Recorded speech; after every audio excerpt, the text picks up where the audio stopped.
কতিপয় ব্যক্তি রাজনৈতিক দলের নামে, রাজনৈতিক দলের পরিচয়ে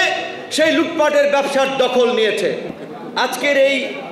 সভার আয়োজন করেছে। আমি মনে করি আজকের এই সভা থেকে পরিবহন খাতকে সুশৃঙ্খলা করার জন্য,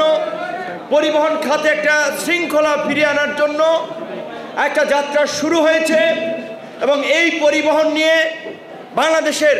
সমস্ত শ্রেণী পেশার মানুষের যে অভিযোগ এবং এই অন্তর্বর্তীকালীন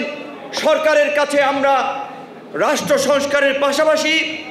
বিভিন্ন সেক্টরের যে সংস্কার দাবি করছি, আশা করি এই গণপরিবহনের সংস্কারের জন্য এই জাতীয় কমিটির নেতৃবৃন্দ একটা সুন্দর প্রস্তাবনা সরকারের কাছে পেশ করবে এবং তুলে ধরবে। আজকের এই আলোচনা সভায় একটি বিষয় খুব জোরালোভাবে উঠে এসেছে, বিশেষ করে এখানের কয়েকজন মালিক প্রতিনিধি, তারা যেই বিষয়টি বলেছেন, ঢাকা পরিবহন মালিক সমিতি নাকি সৌরভ ভাই, ঢাকা সড়ক পরিবহনের যে মালিক সমিতি, সেই সমিতি শেখ হাসিনা পালিয়ে গেছে, শেখ হাসিনার দোসরেরা পালিয়ে গেছে।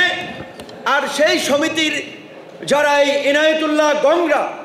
যারা ঢাকার সহ পুরো বাংলাদেশের এই পরিবহন সেক্টরকে জিম্মি করে রেখেছিল, পরিবহন শ্রমিকদের রক্ত চুষে হাজার হাজার কোটি টাকা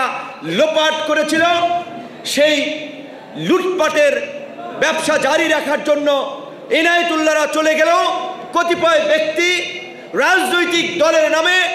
রাজনৈতিক দলের পরিচয়ে সেই লুটপাটের ব্যবসার দখল নিয়েছে।